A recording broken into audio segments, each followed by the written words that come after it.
मेरे प्यारे विद्यार्थियों, आप सभी का पुनः स्वागत है हमारे YouTube channel time to study में। और आज हम पढ़ने जा रहे हैं हिंदी लोक भारती कक्षा 10वीं का जो 10वां पाठ है वह एक कहानी है जिसका कि शीर्षक है ठेस। कहानीकार फणीश्वरनाथ रेणु जी हैं। फणीश्वरनाथ रेणु जी का जन्म 4 मार्च 1921 को पूर्णिया बिहार में हुआ था और आपकी मृत्यु 11 अप्रैल 1977 को हुई थी।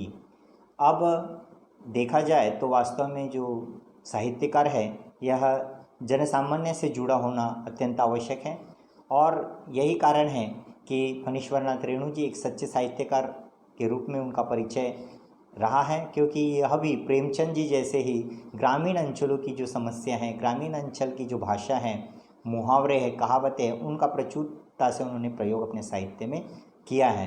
तो प्रिय विद्यार्थियों, ठेस इस कहानी के माध्यम से हम उनके जो साहित्य का एक अंश है यह हम देखने जा रहे हैं। साथ ही साथ उन्होंने कहानी भी लिखा है, उपन्यास भी लिखा है, निबंध भी लिखे हैं। तो प्रमुख कृतियाँ हम देख लेते हैं। मैला आंचल, परती परिकथा, जुलूस ये उपन्यास रहे हैं और एक आदिम रात्रि की महक, ठुमरी, अच्छे आदमी ये कथा संग्रह है। ऋण जल धन जल नेपाली क्रांति कथा रिपोर्तार्च है। साथ ही साथ मैं यहाँ पर एक स्पष्ट आपको बताना चाहूँगा कि मैला आंचल इस उपन्यास के लिए लेखक को पद्मश्री सम्मान से सम्मानित किया गया था। तो इस प्रकार से एक अच्छा साहित्यकार जनसामान्य की भाषा में जनसामान्य की समस्याओं को लेकर यहाँ पर प्रस्तुत हुआ है। तो फणीश्वरनाथ रेणु जी की इस कहानी को हम प्रारंभ करने जा रहे हैं। प्रारंभ करने के पूर्व बताने की आवश्यकता नहीं, आप सभी को इस चैनल को सब्सक्राइब करना है, क्योंकि हम ऐसे ही वीडियो आप लोगों के लिए बनाते आएंगे और बना रहे हैं। तो उसके लिए हमारे बने रहिए हमारे YouTube चैनल में। तो आइए पढ़ते हैं कहानी, जो कि पूरक पठन के रूप में आपको दी गई है। खेती बाड़ी के समय गांव के किसान सिरचन की गिनती नहीं करते।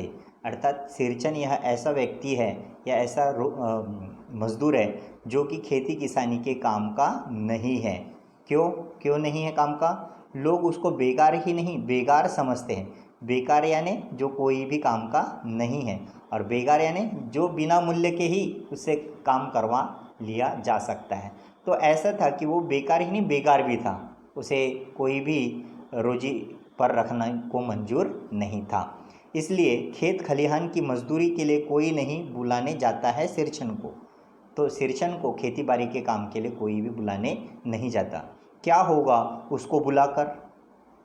क्या होगा यानी उसको बुलाकर कुछ भी नहीं होगा। क्यों? दूसरे मजदूर खेत पहुंचकर 1/3 काम कर चुकेंगे, तब कहीं सिरचन राय हाथ में खुरपी डुलाता हुआ दिखाई पड़ेगा। अन्य मजदूरों की तुलना में सिरचन यह बहुत ही कम काम करता है।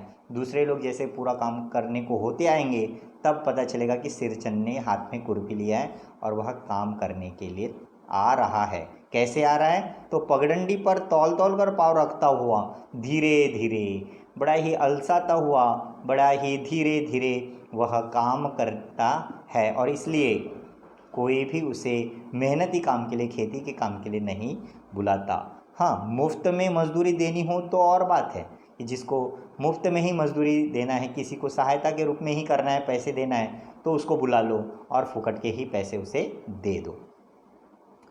आज सिरचन को मुफ्तखोर, लेकिन आज की जैसी स्थिति उसकी पहले नहीं थी। आज सिरचन को मुफ्तखोर, कामचोर या चटोर कह ले कोई, आज उसे कोई भी ताना देता है। कोई उसे मुफ्तखोर कहता है, कोई कामचोर कहता है, या कोई उसको चटोर कहता है।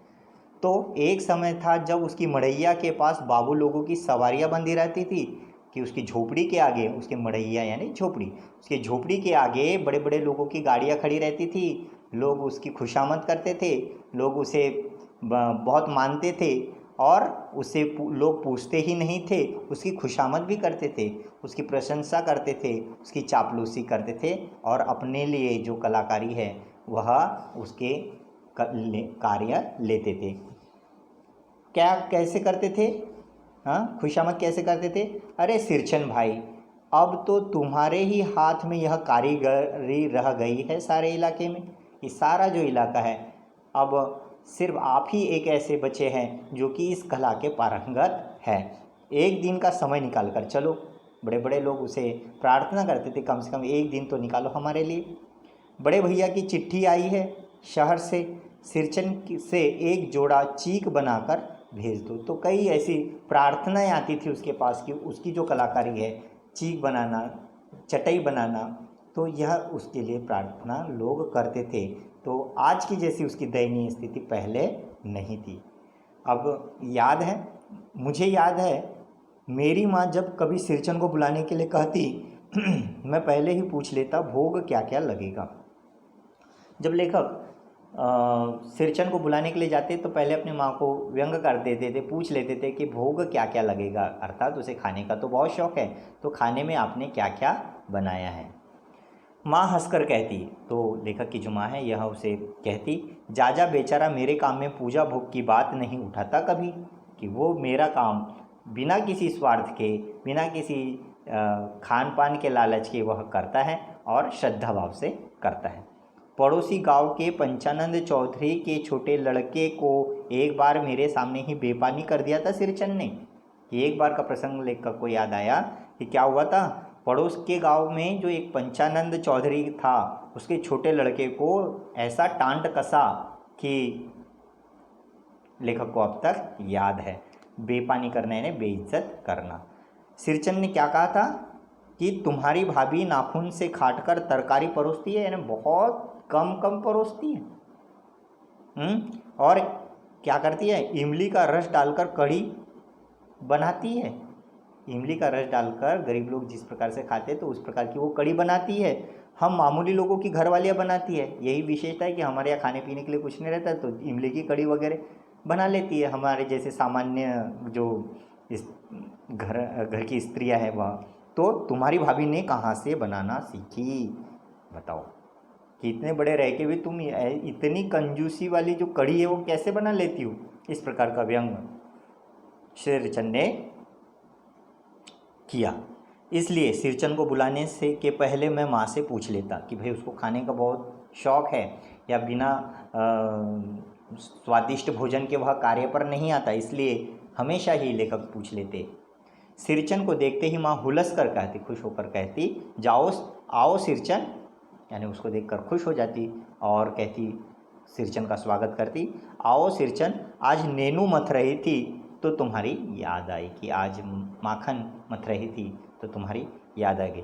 घी की खखोरन के साथ चूड़ा तुम्हारे बहुत पसंद है ना, कि तुम्हारे पसंद का चूड़ा और घी की खखोरन, घी का जो जला हुआ भाग है वह तैयार।